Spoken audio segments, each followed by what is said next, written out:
ഇരുന്നു കൊണ്ട് അനേക പ്രിയപ്പെട്ടവർ ഈ ശുശ്രൂഷകൾ കേൾക്കുന്നുണ്ട്. എല്ലാവർക്കും യേശുക്രിസ്തുവിൻ്റെ നാമത്തിലുള്ള സ്നേഹവന്ദനം. വളരെ പ്രാർത്ഥനയോടെ നമുക്ക് ദൈവത്തിൻ്റെ മാറ്റമില്ലാത്ത തിരുവചനത്തിലേക്ക് വരാം. ഈ വിശുദ്ധ ദിവസത്തിൽ ദൈവത്തിന് എന്ത് ദൈവിക ആലോചനയാണ് നമ്മോട് പറയുവാനായിട്ടുള്ളത്? ചിന്തയ്ക്ക് ആധാരമായി നമുക്കൊരു വാക്യം വിശുദ്ധ വേദപുസ്തകത്തിൽ നിന്ന് വായിക്കാം. അപ്പോസ്തലന്മാരുടെ പ്രവൃത്തികൾ 10-ാം അധ്യായം അതിൻ്റെ 15-ാമത്തെ വാക്യം. അപ്പോസ്തലന്മാരുടെ പ്രവൃത്തികൾ 10-ാം അധ്യായം അതിൻ്റെ 15-ാമത്തെ വാക്യം. അവിടെ നാം പ്രകാരം വായിക്കുന്നു, ദൈവം ശുദ്ധീകരിച്ചത് നീ മലിനമെന്ന് വിചാരിക്കരുത് എന്ന് പറഞ്ഞു. വാക്യം ഒരിക്കൽ കൂടെ പറയാം. ദൈവം ശുദ്ധീകരിച്ചത് നീ മലിനമെന്ന് വിചാരിക്കരുത് എന്ന് പറഞ്ഞു. നമുക്കൊരു വാക്ക് പ്രാർത്ഥിക്കാം. അടിയങ്ങളെ സ്നേഹിക്കുന്ന ഞങ്ങളുടെ നല്ല ദൈവമേ, സ്വർഗ്ഗസ്ഥ പിതാവേ, കർത്താവേ, ഈ നല്ല ദിവസത്തിൻ്റെ പ്രഭാതത്തിനായിട്ട് സ്തോത്രം. അവിടുത്തെ സന്നിധിയിൽ അവിടുത്തെ മക്കളാകുന്ന അടിയങ്ങൾക്ക് അവിടുത്തെ മാറ്റമില്ലാത്ത തിരുവചനത്തിൻ്റെ മുമ്പിലായിരിക്കുവാൻ തന്നിരിക്കുന്ന വലിയ പദവിക്കായി, അവകാശത്തിനായി നന്ദിയോടെ സ്തോത്രം. ഇന്ന് കർത്താവേ, അവിടുത്തെ വചനത്തിലൂടെ അവിടുന്ന് തന്നെ അടിയങ്ങളോട് സംസാരിക്കണമേ. അവിടുത്തെ വചനം ജീവനും ചൈതന്യമുള്ളതാണല്ലോ. ഇരുവായ്ത്തലയുള്ള ഏത് വാളിനേക്കാളും മൂർച്ചയേറിയതാണല്ലോ. അടിയങ്ങളുടെ പ്രാണനെയും ആത്മാവിനെയും സന്ധി മജ്ജകളെയും വിടുവിക്കും വരെ തുളച്ചു ചെല്ലുന്നതാണല്ലോ. ആ വചനത്താൽ അടിയങ്ങളെ നിറയ്ക്കണമേ. അടിയങ്ങൾ വചനം കേൾക്കുക മാത്രമല്ല, അതിനെ ചെയ്യുന്നവരായും ഇരിപ്പാനുള്ള നല്ല തീരുമാനം അടിയങ്ങൾ ഉണ്ടാകുവാൻ കർത്താവ് സഹായിക്കണമേ. വചനം കേൾക്കുന്ന എല്ലാ പ്രിയപ്പെട്ടവരെയും അനുഗ്രഹിക്കണമേ. ശുശ്രൂഷിക്കുന്ന എളിയദാസനായ അടിയനെയും ഏറ്റവും താഴ്ത്തി അവിടുത്തെ കരങ്ങളിലേക്ക് സമർപ്പിക്കുന്നു. കർത്താവേ, അടിയൻ്റെ വായിലെ വാക്കുകൾ, കേൾക്കുന്ന എല്ലാ പ്രിയപ്പെട്ടവരുടെയും ഹൃദയത്തിലെ ചിന്തകൾ എൻ്റെ കർത്താവിന് ഏറ്റവും വിശുദ്ധമായിരിക്കാൻ തക്കവണ്ണം സഹായിക്കണമേ. സകലമാനവും മഹത്വവും അവിടുന്ന് എടുക്കണമേ. യേശുക്രിസ്തുവിൻ്റെ ധന്യമുള്ള നാമത്തിൽ ഏറ്റവും താഴ്മയായിട്ട് യാചിക്കുന്നു. അടിയങ്ങളുടെ പ്രാർത്ഥന കേൾക്കണം നല്ല പിതാവേ, ആമേൻ. ദൈവമായ കർത്താവ് നമ്മെ സഹായിക്കട്ടെ. പ്രിയമുള്ളവരെ, നാം ഇന്ന് ചിന്തിക്കുന്ന ചിന്താ വിഷയം ദൈവം ശുദ്ധീകരിച്ചതും മനുഷ്യൻ മലിനമാക്കുന്നതും. ചിന്താ വിഷയം എന്താണ്? ദൈവം ശുദ്ധീകരിച്ചതും മനുഷ്യൻ മലിനമാക്കുന്നതും. അതിൻ്റെ ആധാരവാക്യമാണ് നാം വായിച്ചത്. അപ്പോസ്തലപ്രവൃത്തികൾ 10-ാം അധ്യായം 15-ാമത്തെ വാക്യത്തില് ദൈവം ശുദ്ധീകരിച്ചത് നീ മലിനമെന്ന് വിചാരിക്കരുത് എന്ന് പറഞ്ഞു. ദൈവത്തിന് സ്തോത്രം. ആധുനിക മനുഷ്യൻ ഇന്ന് തിരക്ക് പിടിച്ച ജീവിതത്തിന് ഉടമയാണ്. യന്ത്രങ്ങളുടെ ചലനങ്ങൾക്കൊത്തുന്ന മനുഷ്യനും നീങ്ങിക്കൊണ്ടിരിക്കുകയാണ്. ശരിയല്ലേ? സമയമാകുന്ന ഉടക്ക് തോട്ടി ഇന്ന് മനുഷ്യനെ നിയന്ത്രിച്ചു കൊണ്ടിരിക്കുന്നു. നാം സമൂഹത്തിലേക്ക് നോക്കിക്കഴിഞ്ഞാൽ പുത്തൻ ജീവിത സാഹചര്യങ്ങളുടെ വെളിച്ചത്തിൽ അനേകരുടെ അല്ലെങ്കിൽ പലരുടെയും ശരീരവും പോക്കറ്റും ഒക്കെ ഇന്ന് പുഷ്ടിപ്പെട്ടിട്ടുണ്ട്. എന്നാൽ അവൻ്റെ അന്തരാത്മാവ് പാപഭാരവും അതിൻ്റെ യാതനകൾ സഹിച്ച് തളർന്നിരിക്കുന്നു. മദ്യവും മയക്കുമരുന്നും ലൈംഗിക തൊഴിലാളികളും ഇന്നത്തെ സമൂഹത്തിൽ പിടിമുറുക്കിയിരിക്കുകയാണ്. മദ്യപാനം മനുഷ്യന്റെ മസ്തിഷ്കത്തെ കർമ്മ വിമുഖമാക്കി. പുകവലി അവന്റെ ശ്വാസകോശത്തെ താറുമാറാക്കിയിരിക്കുന്നു. മനുഷ്യൻ പാപത്തിന് ദാസന്മാരായി തീർന്നിരിക്കുന്ന കാലം. സത്യത്തെ പുറങ്കാൽ കൊണ്ട് തട്ടിയെറിഞ്ഞിട്ട് ഈ ലോകത്തിന്റെ താൽക്കാലിക സുഖങ്ങൾക്കും ആഡംബരങ്ങൾക്കും പിന്നാലെ പൊയ്ക്കൊണ്ടിരിക്കുന്ന തലമുറ. ദൈവകൽപ്പനകൾക്ക് പുറംതിരിഞ്ഞു നിന്നുകൊണ്ട് മാനുഷിക കൽപ്പനകൾക്കും കർമ്മങ്ങൾക്കും ആചാരങ്ങൾക്കും പാരമ്പര്യങ്ങൾക്കും പ്രാധാന്യം നൽകുന്ന ജനതതി. ദൈവഭയമില്ലാതെ ഭോഗപ്രിയരായി ഭക്തിയുടെ വേഷം ധരിച്ചുകൊണ്ട് അതിന്റെ ശക്തി ത്യജിച്ച് കളയുന്ന തലമുറ. ദൈവിക മാർഗത്തെ ആദായ സൂത്രമായി കാണുന്ന സഭാ നേതാക്കന്മാർ, അവരുടെ ദുഷ്കാമ പ്രവൃത്തികളെ അനുകരിക്കുന്ന ജനം, അവർ നിമിത്തം സത്യമാർഗം ഇന്ന് ദുഷിക്കപ്പെട്ടുകൊണ്ടിരിക്കുന്നു. ദൈവം വിശുദ്ധീകരിച്ച പലതിനെയും മനുഷ്യൻ മലിനമെന്ന് ചിന്തിക്കുന്ന ഒരു തലമുറയിലാണ് ഇന്ന് ഞാനും നിങ്ങളും ജീവിക്കുന്നത്. ഇന്ന് പകൽക്കാലം ഈ തലമുറയിൽ ദൈവത്തിന് ഒരു പ്രത്യേക ദൂത് നമ്മോട് പറയുവാനായിട്ടുണ്ട്. ഇന്ന് ദൈവത്തിന് നമ്മോട് പറയുവാനുള്ള ദൂത് അപ്പോസ്തല പ്രവൃത്തികൾ 10-15. ദൈവം ശുദ്ധീകരിച്ചതിനെ നീ മലിനമെന്ന് വിചാരിക്കരുത്. ദൈവത്തിന് സ്തോത്രം. ദൈവം ശുദ്ധീകരിച്ചത് നീ മലിനമെന്ന് വിചാരിക്കരുത്. ഈ വാക്യത്തിന്റെ പശ്ചാത്തലം നാം പഠിക്കുമ്പോൾ അതിന്റെ പശ്ചാത്തലം മനസ്സിലാക്കാൻ നമ്മെ സഹായിക്കുന്നത് അപ്പോസ്തല പ്രവൃത്തികളുടെ പുസ്തകം 10-ാം അധ്യായം അതിന്റെ 1 മുതൽ 28 വരെയുള്ള വേദഭാഗങ്ങൾ വായിച്ചാൽ ഈ വാക്യത്തിന്റെ പശ്ചാത്തലം നമുക്ക് മനസ്സിലാക്കുവാൻ സാധിക്കും. അപ്പോസ്തലന്മാരുടെ പ്രവൃത്തികൾ 10-ാം അധ്യായം 1 മുതൽ 28 വരെ അവിടെ ഇങ്ങനെ വായിക്കുന്നു: കൈസരിയിൽ ഇത്താലിക എന്ന പട്ടാളത്തിൽ കൊർന്നല്യോസ് എന്ന പേരുള്ള ഒരു ശതാധിപൻ ഉണ്ടായിരുന്നു. അവൻ ഭക്തനും തൻ്റെ സകല ഗൃഹത്തോടും കൂടെ ദൈവത്തെ ഭയപ്പെടുന്നവനുമായി ജനത്തിന് വളരെ ധർമ്മം കൊടുത്തും ദൈവത്തോട് എപ്പോഴും പ്രാർത്ഥന കഴിച്ചും പോന്നു. അവൻ ഏകദേശം പകൽ 9 മണി നേരത്ത് ഒരു ദൂതൻ ദർശനത്തിൽ തൻ്റെ അടുത്ത് വരുന്നത് സ്പഷ്ടമായി കണ്ടു. അവനെ ഉറ്റുനോക്കി ഭയപരവശനായി. വിശുദ്ധ വേദപുസ്തകത്തിൽ വായിക്കുന്നത് അവനെ ഉറ്റുനോക്കി ഭയപരവശനായി. എന്താകുന്നു കർത്താവേ എന്ന് ചോദിച്ചു. അവനോട് നിന്റെ പ്രാർത്ഥനയും ധർമ്മവും ദൈവത്തിന്റെ മുമ്പിലെത്തിയിരിക്കുന്നു. ഇപ്പോൾ യോപ്പയിലേക്ക് ആളയച്ച് പത്രോസ് എന്ന് മറുപേരുള്ള സീമോനെ വരുത്തുക. അവൻ തോൽക്കൊല്ലനായ സീമോൻ എന്നൊരുവനോട് കൂടെ പാർക്കുന്നു. അവന്റെ വീട് കടൽപ്പുറത്താകുന്നു എന്ന് പറഞ്ഞു. തന്നോട് സംസാരിച്ച ദൂതൻ പോയ ശേഷം കൊർന്നല്യോസ് തന്റെ വേലക്കാരിൽ 2 പേരെയും തന്റെ അടുക്കൽ അവിടെ നിൽക്കുന്ന ഭടന്മാരിൽ ദൈവഭക്തനായ ഒരു ഭടനെയും വിളിച്ചിട്ട് കാര്യങ്ങളെല്ലാം വളരെ വിശദമായിട്ട് അവരോട് പറഞ്ഞ് യോപ്പയിലേക്ക് ആളയച്ചു. വീണ്ടും താഴോട്ട് വായിക്കുമ്പോൾ പിറ്റേന്നാൾ അവർ യാത്ര ചെയ്ത പട്ടണത്തോട് സമീപിക്കുമ്പോൾ പത്രോസ് ഏകദേശം 6-ാം മണി നേരത്ത് പ്രാർത്ഥിപ്പാൻ വെൺമാടത്തിൽ കയറി. വളരെ വിശന്നിട്ട് അവൻ ഭക്ഷിപ്പാൻ ആഗ്രഹിച്ചു. അവർ ഒരുക്കുമ്പോഴേക്ക് അവനൊരു വിവശത വന്നു. ആകാശം തുറന്നിരിക്കുന്നതും തൂപ്പട്ടി പോലെ 4 കോണും കെട്ടിയിട്ട് ഭൂമിയിലേക്ക് ഇറക്കി വിട്ട ഒരു പാത്രം വരുന്നതും അവൻ കണ്ടു. അതിൽ ഭൂമിയിലെ സകലവിധ നാൽക്കാലിയും ഇഴജാതിയും ആകാശത്തിലെ പറവയും ഉണ്ടായിരുന്നു. പത്രോസേ, എഴുന്നേറ്റ് അറുത്തു തിന്നുക എന്നൊരു ശബ്ദവും ഉണ്ടായി. അതിന് പത്രോസ് ഒരിക്കലും പാടില്ല, കർത്താവേ, മലിനമോ അശുദ്ധമോ ആയതൊന്നും ഞാൻ ഒരു നാളും തിന്നിട്ടില്ലല്ലോ. ആ ശബ്ദം 2-ാം പ്രാവശ്യം അവനോട്, ദൈവം ശുദ്ധീകരിച്ചതിനെ നീ മലിനമെന്ന് വിചാരിക്കരുത് എന്ന് പറഞ്ഞു.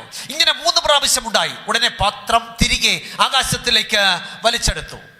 താഴോട്ട് വായിക്കുമ്പോൾ ഈ കണ്ട ദർശനം എന്തായിരിക്കുമെന്ന് പത്രോസ് ഉള്ളിൽ ചഞ്ചലിച്ചു കൊണ്ടിരിക്കുമ്പോൾ കൊർന്നല്യോസ് അയച്ച പുരുഷന്മാർ സീമോന്റെ വീട് തിരക്കിക്കൊണ്ട് പടിവാതിൽക്കൽ നിന്നു. പത്രോസ് എന്ന മറുപേരുള്ള സീമോൻ ഇവിടെ പാർക്കുന്നുണ്ടോ എന്ന് വിളിച്ചു ചോദിച്ചു. താൻ കണ്ട ദർശനത്തെക്കുറിച്ച് പത്രോസ് ചിന്തിച്ചു കൊണ്ടിരിക്കുമ്പോൾ ആത്മാവ് അവനോട്, നിന്നെ അന്വേഷിച്ച് 3 പുരുഷന്മാർ വന്നിരിക്കുന്നു. നീ എഴുന്നേറ്റ് ഇറങ്ങി ചെല്ലുക. ഞാൻ അവരെ അയച്ചതാകൊണ്ട് ഒന്നും സംശയിക്കാതെ അവരോടുകൂടെ പോക എന്ന് പറഞ്ഞു. പത്രോസ് ആ പുരുഷന്മാരുടെ അടുക്കൽ ഇറങ്ങിച്ചെന്നു. നിങ്ങൾ അന്വേഷിക്കുന്നവൻ ഞാൻ തന്നെ. നിങ്ങൾ വന്ന സംഗതി എന്ത് എന്നറിഞ്ഞാൽ കൊള്ളാം എന്ന് പറഞ്ഞു. അപ്പോൾ അവർ ഭക്തനും നീതിമാനും യഹൂദന്മാരുടെ സകല ജാതിയിലും നല്ല സാക്ഷ്യം കൊണ്ടവനുമായ കൊർന്നല്യോസ് എന്ന ശതാധിപന് നിന്നെ വീട്ടിൽ വരുത്തി നിന്റെ പ്രസംഗം കേൾക്കണമെന്ന് ഒരു വിശുദ്ധ ദൂതനാൽ അരുളപ്പാടുണ്ടായിരിക്കുന്നു എന്ന് പറഞ്ഞു. അടുത്ത വാക്യത്തിൽ വായിക്കുന്നത്, പത്രോസ് അവരെ അകത്ത് വിളിച്ച് പാർപ്പിച്ചു. പിറ്റേന്നാൾ എഴുന്നേറ്റ് അവരോടുകൂടെ പുറപ്പെട്ടു. യോപ്പയിലെ ചില സഹോദരന്മാരും അവനോടുകൂടെ പോയി. വീണ്ടും താഴോട്ട് വായിക്കുമ്പോൾ പിറ്റേന്നാൾ കൈസരിയിൽ എത്തി. കൊർന്നല്യോസ് ചർച്ചക്കാരെയും അടുത്ത സ്നേഹിതന്മാരെയും കൂട്ടിവരുത്തി അവർക്കായി കാത്തിരുന്നു. പത്രോസ് അകത്ത് കടന്നാറേ കൊർന്നല്യോസ് എതിരേറ്റ് അവന്റെ കാൽക്കൽ വീണ് നമസ്കരിച്ചു. പത്രോസോ, എഴുന്നേൽക്ക, ഞാനും ഒരു മനുഷ്യനത്രേ എന്ന് പറഞ്ഞവനെ എഴുന്നേൽപ്പിച്ചു. അവർ സംഭാഷിച്ചുകൊണ്ട് അകത്തു ചെന്നു.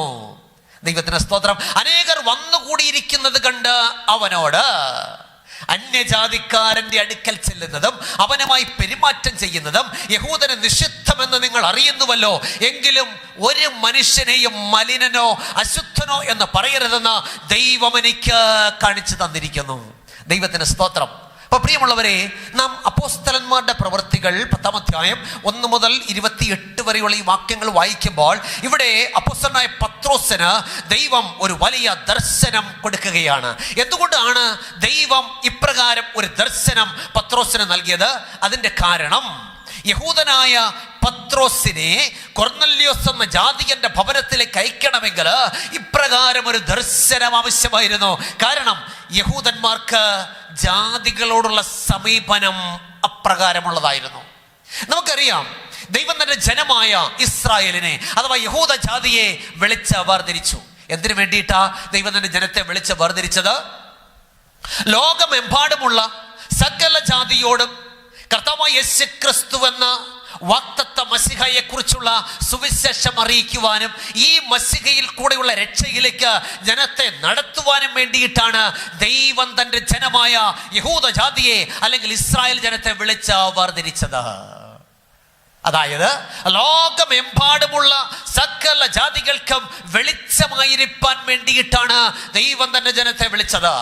നമുക്ക് വായിക്കാം യെശയ്യാ പ്രവചനം 49 അധ്യായം അതിന്റെ 6 വാക്യം. യെശയ്യാവ് 49:6. അവിടെ എന്താ വായിക്കുന്നത്? നീ യാക്കോബിന്റെ ഗോത്രങ്ങളെ എഴുന്നേൽപ്പിക്കേണ്ടതിനും ഇസ്രായേൽ സൂക്ഷിക്കപ്പെട്ടവരെ തിരിച്ചു വരുത്തേണ്ടതിനും എനിക്ക് ദാസനായിരിക്കുന്നത് പോരാ. അടുത്ത വാക്യം ശ്രദ്ധിക്കണമേ. എന്റെ രക്ഷ ഭൂമിയുടെ അറ്റത്തോളം എത്തേണ്ടതിന് ഞാൻ നിന്നെ ജാതികൾക്ക് പ്രകാശമാക്കി വെച്ചുമിരിക്കുന്നു എന്ന് അവിടുന്ന് അരുളി ചെയ്യുന്നു. ദൈവത്തിന്റെ സ്തോത്രം. വാക്യം എത്ര വ്യക്തമായിട്ട് പറയുന്നത്? ഇസ്രായേലിനെ കുറിച്ചുള്ള ദൈവത്തിന്റെ പദ്ധതി എന്താണ്? നീ യാക്കോബിന്റെ ഗോത്രങ്ങളെ എഴുന്നേൽപ്പിക്കേണ്ടതിനും ഇസ്രായേലിൽ സൂക്ഷിക്കപ്പെട്ടവരെ തിരിച്ച് വരുത്തേണ്ടതിനും എനിക്ക് ദാസനായിരിക്കുന്നത് പോരാ, പിന്നെയോ ഭൂമിയുടെ അറ്റത്തോളം എൻ്റെ രക്ഷ സകല ജാതികൾക്കും ആമേൻ എത്തേണ്ടതിന് നിന്നെ ജാതികൾക്ക് പ്രകാശമാക്കി വെച്ചിരിക്കുന്നു. അപ്പൊ സകല ജാതികൾക്കും പ്രകാശമാക്കി വെക്കുവാനായിട്ടാണ് ദൈവം തന്റെ ജനത്തെ വിളിച്ചു വേർതിരിച്ചത്. അല്ലെങ്കിൽ എല്ലാ ജനത്തോടും യേശുക്രിസ്തു എന്ന ലോകത്തിന്റെ വെളിച്ചത്തെ, യേശുക്രിസ്തു ആകുന്ന മശിഹായെ വെളിപ്പെടുത്തി കൊടുക്കുവാൻ ദൈവം തന്റെ ജനത്തെ വിളിച്ചു വേർതിരിച്ചു. വീണ്ടും യെശയ്യാ പ്രവചനം 44 അധ്യായം അതിന്റെ 8 വാക്യം വായിക്കുമ്പോൾ യെശയ്യാവ് 44:8 നിങ്ങൾ ഭയപ്പെടേണ്ട, പേടിക്കുകയും വേണ്ട, പണ്ട് തന്നെ ഞാൻ നിന്നോട് പ്രസ്താവിച്ച് കേൾപ്പിച്ചിട്ടില്ലയോ? അടുത്ത വാക്യം, നിങ്ങൾ എൻ്റെ സാക്ഷികളാകുന്നു, ഞാനല്ലാതെ ഒരു ദൈവവുമില്ല. അപ്പൊ തന്റെ ജനത്തെ ദൈവം എന്തിനാ വിളിച്ചത്? നിങ്ങൾ എൻ്റെ സാക്ഷികളാകുന്നു, ഞാനല്ലാതെ ഒരു ദൈവമില്ല. അപ്പൊ കർത്താവായ യേശുക്രിസ്തു എന്ന വാഗ്ദത്ത മശിഹായുടെ സാക്ഷികളായിരിക്കുവാൻ, ഈ വാഗ്ദത്ത മശിഹയുടെ രക്ഷയിലേക്ക് ലോകത്തെ നയിക്കുവാൻ, സകല ജാതികളെ നയിക്കുവാൻ ദൈവം തന്റെ ജനത്തെ വിളിച്ച് വേർതിരിച്ചു. എന്നാൽ യഹൂദന്മാർ ജാതികളെ അകറ്റി നിർത്തുകയും കർത്താവായ യേശുക്രിസ്തു എന്ന വാഗ്ദത്ത മശിഹയിൽ കൂടെയുള്ള രക്ഷയിലേക്ക് അവരെ നടത്തുന്നതിൽ അവർ പരാജയപ്പെടുകയും ചെയ്തു. അതുകൊണ്ടാണ് കൊർന്നല്യോസ് എന്ന ജാതിയന്റെ വീട്ടിലേക്ക് യഹൂദനാകുന്ന പത്രോസിനെ അയക്കുവാൻ ദൈവത്തിന് ഇപ്രകാരം ഒരു ദർശനം നൽകേണ്ടി വന്നത്. ദൈവം എന്താ പത്രോസിനോട് പറഞ്ഞത്? അപ്പോസ്തലപ്രവൃത്തികൾ 10:15 പത്രോസിനോട് കർത്താവ് ഇപ്രകാരം പറഞ്ഞു, ഞാൻ ശുദ്ധീകരിച്ചത് നീ മലിനമെന്ന് വിചാരിക്കരുത് എന്ന് പറഞ്ഞു. ദൈവത്തിന് സ്തോത്രം. ഞാൻ ശുദ്ധീകരിച്ചത് നീ മലിനമെന്ന് വിചാരിക്കരുത് എന്ന് പറഞ്ഞു. ഇന്നത്തെ കാലഘട്ടം എങ്ങനെയിരിക്കുന്നു? ദൈവം വിശുദ്ധീകരിച്ച പലതിനെയും മനുഷ്യൻ മലിനമെന്ന് പറയുന്ന ഒരു കാലഘട്ടത്തിലല്ലേ ഞാനും നിങ്ങൾ ജീവിക്കുന്നത്? ദൈവം ആദ്യമായിട്ട് വിശുദ്ധീകരിച്ചത് എന്താണ്? ഒരു ദിവസത്തെയാണ് ദൈവം ആദ്യമായിട്ട് വിശുദ്ധീകരിച്ചത്. അതായത് ആഴ്ചവട്ടത്തിന്റെ 7-ാം ദിവസത്തെയാണ് ദൈവം ആദ്യമായിട്ട് വിശുദ്ധീകരിച്ചത്. ആഴ്ചവട്ടത്തിന്റെ 7-ാം ദിവസത്തെ മാത്രമേ ദൈവം വിശുദ്ധീകരിച്ചിട്ടുള്ളൂ. ഇപ്പൊ ചോദ്യം, എന്തുകൊണ്ടാണ് ദൈവം ലോക ചരിത്രത്തിന്റെ ആദ്യത്തെ ആഴ്ചവട്ടത്തില് 6 ദിവസം കൊണ്ട് സകല സൃഷ്ടിയും പൂർത്തീകരിച്ചിട്ട് 7-ാമത്തെ ദിവസത്തെ വിശുദ്ധീകരിച്ചത്? ഉത്തരം, ഉൽപ്പത്തി പുസ്തകം അതിന്റെ 2-ാം അധ്യായം 1 മുതൽ 3 വരെയുള്ള വാക്യങ്ങൾ. ഉൽപ്പത്തി 2:1 മുതൽ 3 വരെ. ഇങ്ങനെ ആകാശവും ഭൂമിയും അവയിലുള്ള ചരാചരങ്ങളൊക്കെയും തികഞ്ഞു. താൻ ചെയ്ത പ്രവൃത്തിയൊക്കെയും ദൈവം തീർത്ത ശേഷം താൻ ചെയ്ത സകല പ്രവൃത്തിയിൽ നിന്നും 7-ാം ദിവസം നിവർത്തനായി. താൻ സൃഷ്ടിച്ചുണ്ടാക്കിയ സകല പ്രവൃത്തിയിൽ നിന്നും അന്ന് നിവർത്തനായതുകൊണ്ട് ദൈവം 7-ാം ദിവസത്തെ അനുഗ്രഹിച്ച് ശുദ്ധീകരിച്ചു. ദൈവത്തിന് സ്തോത്രം. വാക്യം ശ്രദ്ധിച്ചോ? തൻ്റെ സകല പ്രവൃത്തിയിൽ നിന്നും അന്ന് എന്ന് 7-ാം ദിവസം നിവർത്തനായതുകൊണ്ട് ദൈവം 7-ാം ദിവസത്തെ അനുഗ്രഹിച്ച് ശുദ്ധീകരിച്ചു. ദൈവത്തിന് സ്തോത്രം. അപ്പോൾ 6 ദിവസം കൊണ്ട് ദൈവം ലോകത്തിലുള്ള സകല സൃഷ്ടിയും പൂർത്തീകരിച്ചു. 6 ദിവസം കൊണ്ട് ലോകത്തിലുള്ള സകല സൃഷ്ടിയും പൂർത്തീകരിച്ച ദൈവം ആഴ്ചവട്ടത്തിന് ഒരു ദിവസത്തെ കൂടെ ഉണ്ടാക്കി. ആ ദിവസത്തെ അനുഗ്രഹിച്ച് ശുദ്ധീകരിച്ചു. ആ ദിവസത്തിന് വിശുദ്ധ ശബത്ത് എന്ന് ദൈവം പേരിട്ടു. അപ്പൊ ചോദ്യം, എന്തിനാണ് ദൈവം ഈ ആഴ്ചവട്ടത്തിന്റെ 7-ാം ദിവസത്തെ അനുഗ്രഹിക്കുകയും വിശുദ്ധീകരിക്കുകയും അത് മനുഷ്യവർഗത്തിന് നൽകുകയും ചെയ്തത്? ലേവ്യ പുസ്തകം 23-ാം അധ്യായം അതിന്റെ 3-ാമത്തെ വാക്യം. ലേവ്യ 23:3 അവിടെ ഇങ്ങനെ വായിക്കുന്നു: 6 ദിവസം വേല ചെയ്യണം, 7-ാം ദിവസം വിശുദ്ധ സഭായോഗം കൂടേണ്ടുന്ന സ്വസ്ഥതയ്ക്കുള്ള ശബത്ത്. അന്ന് ഒരു വേലയും ചെയ്യരുത്. അന്ന് നിങ്ങളുടെ സകല വാസസ്ഥലങ്ങളിലും യഹോവയ്ക്ക് വിശുദ്ധമായിട്ടുള്ള ശബത്താകുന്നു. ദൈവത്തിന് സ്തോത്രം. അപ്പൊ 6 ദിവസം വേല ചെയ്യുവാനും 7-ാം ദിവസം ദൈവത്തെ ആരാധിപ്പാനുമായി ദൈവം ആഴ്ചവട്ടത്തിന്റെ 7-ാമത്തെ ദിവസത്തെ മനുഷ്യവർഗത്തിന് അനുഗ്രഹിച്ച് ശുദ്ധീകരിച്ചു നൽകി. വീണ്ടും പുറപ്പാട് പുസ്തകം 20-ാം അധ്യായത്തിന്റെ 8 മുതൽ 11 വരെ വായിക്കുമ്പോൾ ദൈവത്തിന്റെ 10 കൽപ്പനയില് അതിനെക്കുറിച്ച് വിശദമായിട്ട് പറയുന്നുണ്ട്. പുറപ്പാട് 20, 8 മുതൽ 11 വരെ. ശബത്ത് നാളിനെ ശുദ്ധീകരിപ്പാൻ ഓർക്ക. 6 ദിവസം അധ്വാനിച്ച് നിന്റെ വേലയൊക്കെയും ചെയ്യുക. 7-ാം ദിവസം നിന്റെ ദൈവമായ യഹോവയുടെ ശബത്താകുന്നു. അന്ന് നീയും നിന്റെ പുത്രനും പുത്രിയും വേലക്കാരനും വേലക്കാരത്തിയും നിന്റെ കന്നുകാലികളും നിന്റെ പടിവാതിൽക്കലകത്തുള്ള പരദേശിയും ഒരു വേലയും ചെയ്യരുത്. കാരണം 6 ദിവസം കൊണ്ട് യഹോവ ആകാശവും ഭൂമിയും സമുദ്രവും അവയിലുള്ളതൊക്കെയും ഉണ്ടാക്കി. 7-ാം ദിവസം സ്വസ്ഥമായിരുന്നു. അതുകൊണ്ട് യഹോവ ശബത്ത് നാളിനെ അനുഗ്രഹിച്ച് ശുദ്ധീകരിച്ചിരിക്കുന്നു. ദൈവത്തിന് സ്തോത്രം. അപ്പൊ ഈ പ്രമാണത്തെ മനുഷ്യവർഗത്തിന് നൽകിയതിന് പിന്നിൽ ദൈവത്തിന് ഒരു വലിയ പദ്ധതിയുണ്ട്. ഈ പ്രമാണത്തെ മനുഷ്യവർഗത്തിന് നൽകിയതിന് പിന്നിൽ ദൈവത്തിനൊരു കാരണമുണ്ട്. എന്താണ് കാരണം?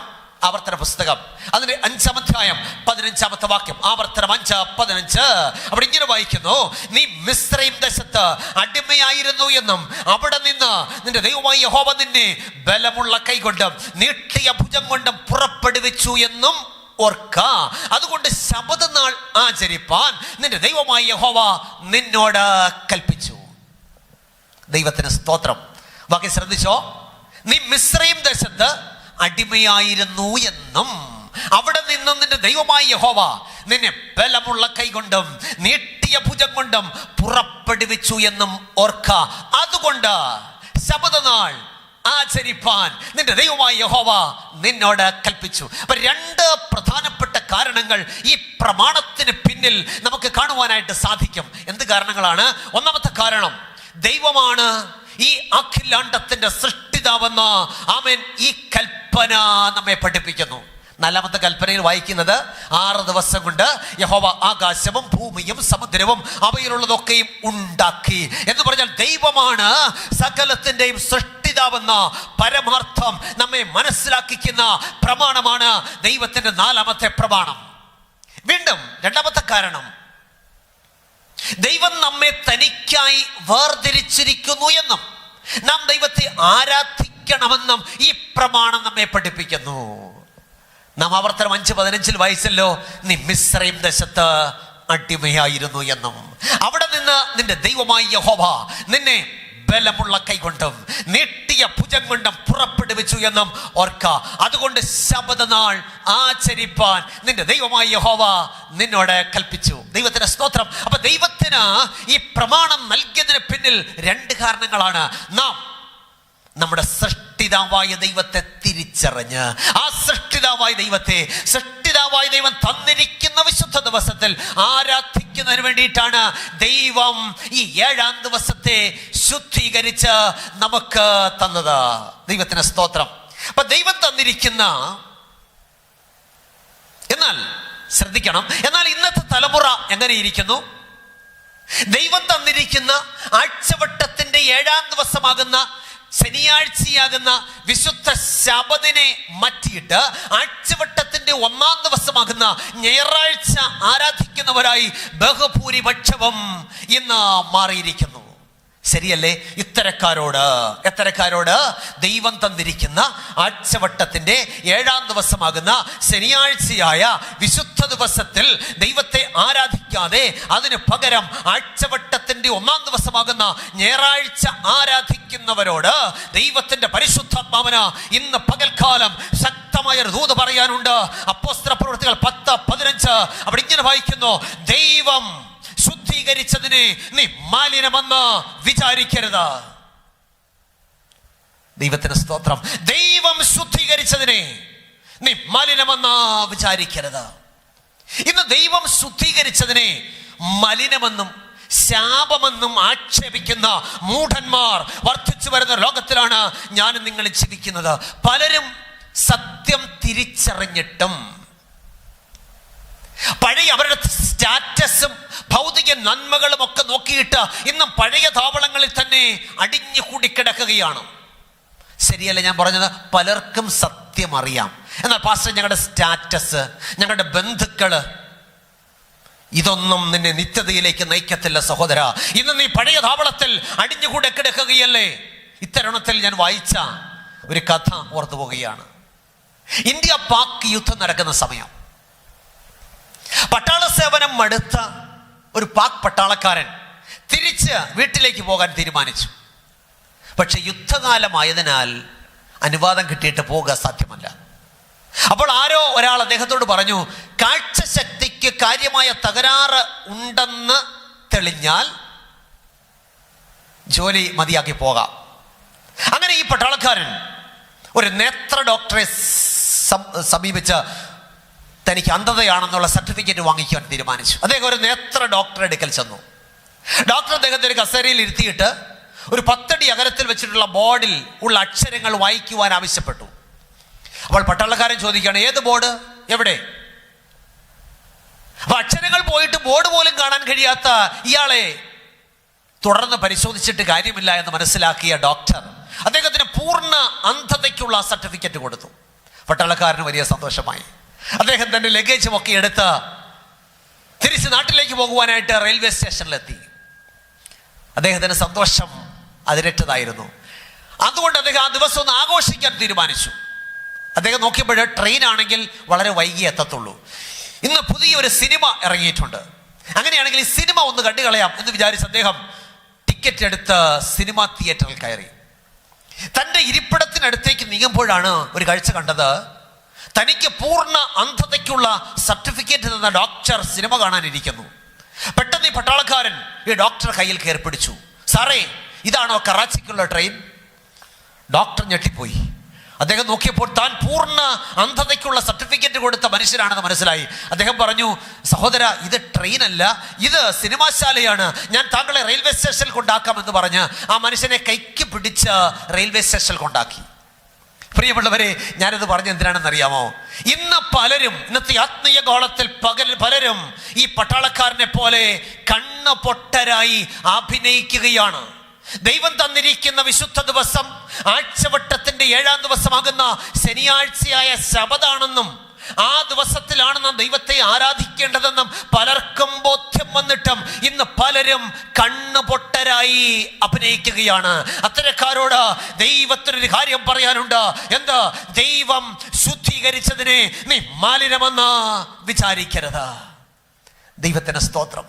ഇന്ന് പലരും ദൈവം ശുദ്ധീകരിച്ചതിനെ മലിനമെന്ന് വിചാരിച്ചിട്ട് തങ്ങൾക്ക് പോകുന്ന വഴിയെ പോകുമ്പോൾ, തങ്ങൾക്ക് ബോധിച്ച വഴിയെ പോകുമ്പോൾ ദൈവത്തിന്റെ മുന്നറിയിപ്പ്, ദൈവം ശുദ്ധീകരിച്ചതിനെ നീ മലിനമെന്ന് വിചാരിക്കരുത്.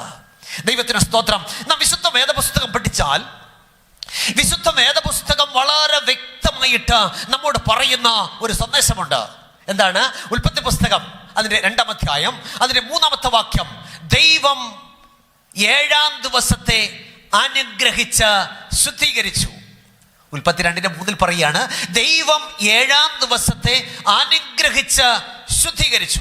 പ്രിയമുള്ളവരെ, ശ്രദ്ധിച്ച് കേൾക്കണം. നാം വിശുദ്ധ വേദപുസ്തകം ഉടനീളം പരിശോധിച്ചാൽ വേദപുസ്തകത്തിൽ എങ്ങും ദൈവം വേറൊരു ദിവസത്തെ അനുഗ്രഹിച്ചതായിട്ടോ ശുദ്ധീകരിച്ചതായിട്ടോ രേഖപ്പെടുത്തിയിട്ടില്ല. ആഴ്ചവട്ടത്തിന്റെ 7-ാം ദിവസത്തെ മാത്രമാണ് ദൈവം അനുഗ്രഹിച്ചതും ശുദ്ധീകരിച്ചതും. അപ്പൊ ദൈവത്തിന്റെ പ്രത്യേക അനുഗ്രഹം ഉള്ള ദിവസമാണ് ആഴ്ചവട്ടത്തിന്റെ 7-ാം ദിവസം. ദൈവത്തിന് സ്തോത്രം. അപ്പൊ ചോദ്യം, 7-ാം ദിവസത്തെ ദൈവം ശുദ്ധീകരിച്ചു എന്ന് പറഞ്ഞാൽ എന്താണ് അർത്ഥം?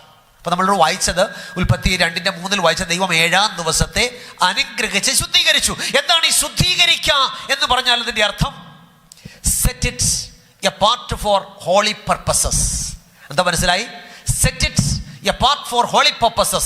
ദൈവം വിശുദ്ധ ആവശ്യങ്ങൾക്കായി വേർതിരിച്ചു, അല്ലെങ്കിൽ ദൈവിക ആവശ്യങ്ങൾക്കായി മാറ്റിവെച്ചു. മനസ്സിലായോ?